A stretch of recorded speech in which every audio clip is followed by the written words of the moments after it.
terlebih dahulu. Berdoa dipersilakan. Selesai. Oke, terima kasih Mas Iqbal.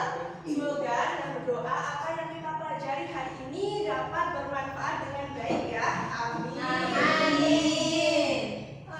Sebelum itu, apa ada yang tidak masuk? Ada. Siapa, Mbak? Banis. Banis. Oke, Ibu presensi terlebih dahulu ya. Ya, Bu. Mbak Alfi. Hadir, Bu. Sela Arinda. Hadir, Bu. Iqbal. Ibu. Ajeng Sarah. Hadir, Bu. Ajeng Sri. Hadir, Bu.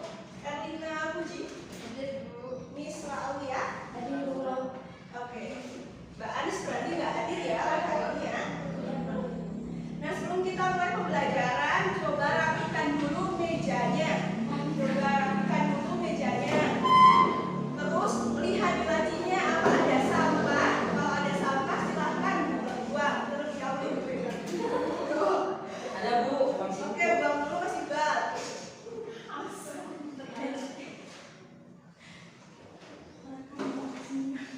Ya Bu. Oke, silahkan masuk.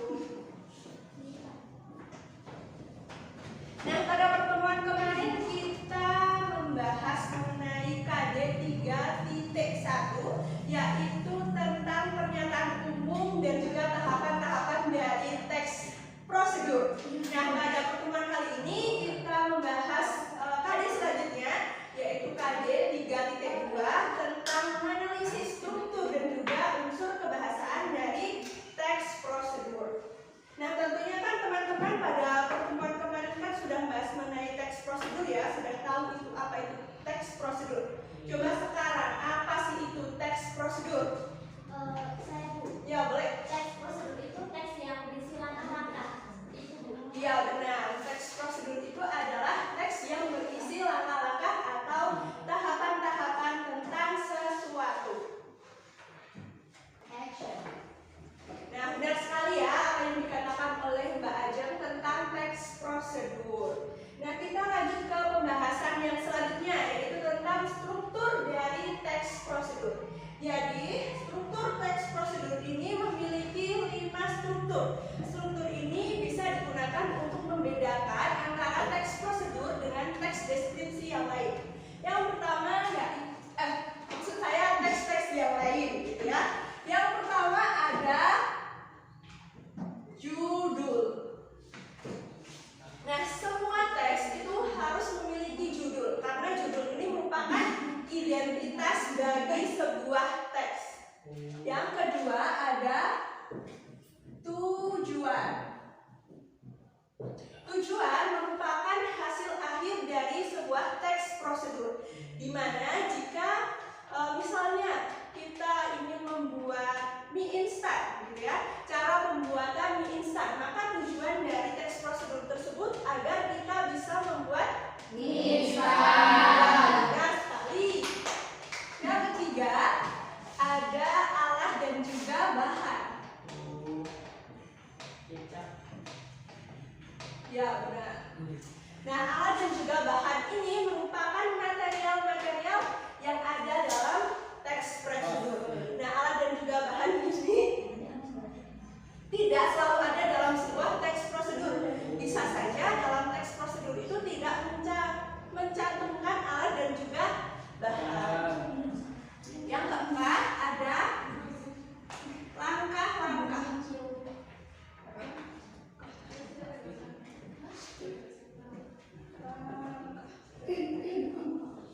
Nah, langkah-langkah ini merupakan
dari yang mendirikannya dengan menggunakan tali dan patok. Hal ini untuk melatih keterampilan dan ketangkasan anggotanya dalam kegiatan berkemah tersebut.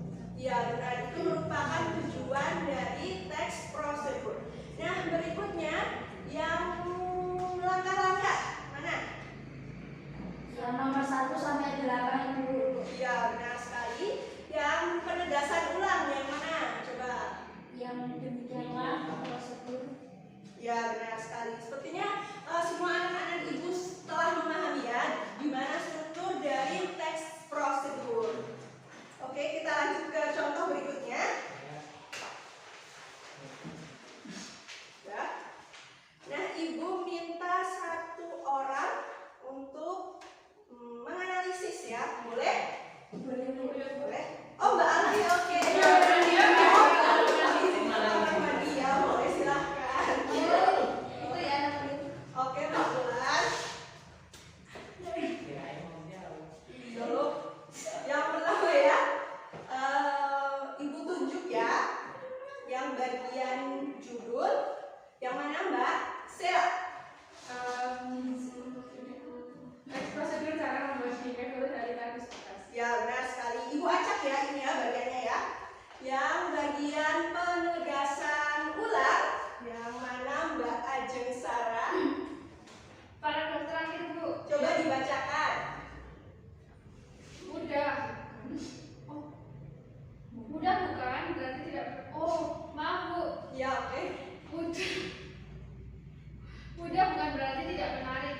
Hanya dengan manik-manik pita di dua sudut dengan satu warna, namun tetap memberi kesan elegan dan rapi. Kamu juga bisa membuat bingkai dengan lebih indah jika kamu benar-benar menggunakan kreativitasmu.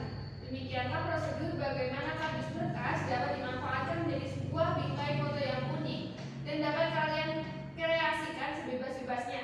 Semoga informasi di atas dapat bermanfaat dan menambah wawasan kalian. Ya, benar sekali. Terus kita lanjut ke struktur yang selanjutnya. Nah, yang alat dan bahan, yang mana coba Mbak Niswa? Yang ada tulisan bahan-bahan itu. Yang dari nomor 1 sampai 6. Ya, coba dibacakan.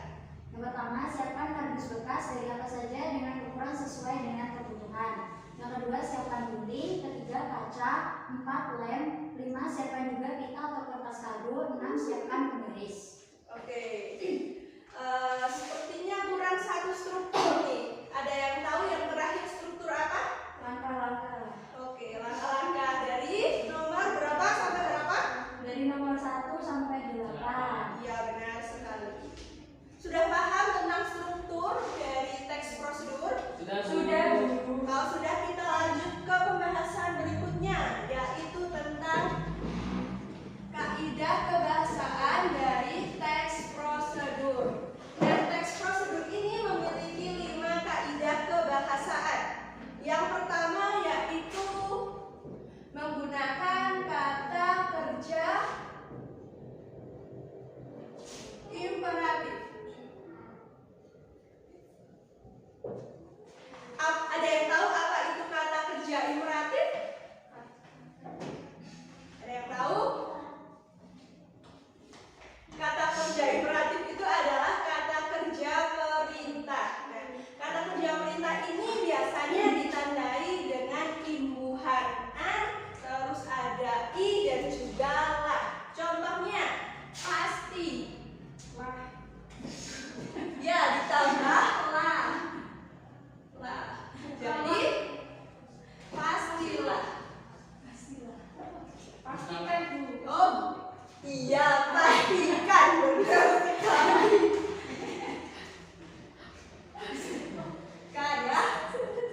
Yang keenam, setelah menegakkan tiang tongkat, ambil tali lalu ikat pada patok yang telah terpajak. Yang ketujuh, begitupun dengan tiang depan ikatan talinya. Yang kedelapan, pasang pendukung tenda seperti lampu, pagar, gerbang, dan lain sebagainya. Demikian prosedur bagaimana cara mendirikan tenda yang baik dan benar dalam kegiatan berkemah. Semoga informasi di atas dapat bermanfaat dan menambah wawasan kalian. Ya, terima kasih ya Mbak Jam telah membacakan teks prosedur kita. Oke, kita kan sudah membahas mengenai aspek kebahasaan atau unsur kebahasaan dari teks prosedur. Nah, Ibu mau tanya. Oke, unsur kebahasaan tentang kata teknis dalam cara mendirikan tenda kemah. Ada yang mau jawab? Ya. Oke, Mbak Sela. Pasang pendukung tenda seperti lampu, pagar, gerbang, dan lain sebagainya. Ya, benar sekali ya Ibu ya. Yang berkaitan dengan kemah itu ada tenda, ada lampu, ada pagar, ada gerbang, dan lain sebagainya. Terus di bagian deskripsi alat, coba siapa yang mau jawab? Saya. Oke, Mbak Alfi dulu ya Mbak ya. Silakan. Persiapan perlengkapan dan peralatan untuk memasang tenda seperti tenda, tiang, patok, tali, palu kecil, dan lain-lain. Lanjut. Yang berikutnya itu ada kata kerja imperatif. Nah, coba sebutkan Mbak Ajeng di mana kata kerja imperatif dari teks prosedur cara mendirikan tenda kemah. Kata kerja imperatifnya adalah periksa, bersihkan, dan amankan terlebih dahulu area atau wilayah tempat yang akan dipasangi tenda. Ya, benar sekali. Nah, berikutnya ada pernyataan persuasif. Coba siapa yang mau jawab? Yang dari tadi belum jawab sepertinya Mbak Erlina Puji. Coba Mbak Erlina Puji jawab. Begitupun dengan tiang depan, ikatkan talinya. Alangkah lebih bagus jika menggunakan tali ganda, Bu. Nah, bonus satu lagi coba di konjungsi penambah. Silahkan dibaca yang mana. Setelah menegakkan tiang tongkat, ambil tali, lalu ikatkan pada patok yang sudah tertancap di tanah. Oke, benar. Seperti itu ya. Ya, Dan sampai di sini, apakah anak-anak sudah dapat mengerti struktur dan juga kebahasaan dari tes prosedur? Sudah, Ibu. Sudah ya, tidak ada yang perlu ditanyakan. Sudah. Oke. Cukup. Nah, kalau cukup, kita tutup pembelajaran pada hari ini. Namun sebelum kita tutup, Ibu mau kasih hadiah buat kalian. Buat apa itu? Hadiahnya berupa tugas, teman-teman. Ya jangan gitu dong, ayo semangat bikin tugasnya dong. Tugasnya yaitu kalian bikin teks prosedur berdasarkan struktur dan juga kaidah kebahasaan dari teks prosedur. Masih ingat kan apa struktur dari teks prosedur? Mas, Masih? Masih. Coba apa saja? Jujur. Terus? Syarat dan bahan, langkah-langkah, dan pengerjaan ulang. Kalau strukturnya apa saja? Ada di papan loh. Kata-kata imperatif, pernyataan persuasif, kata teknis, konjungsi penambah, deskripsi alat. Oke, dari tugas yang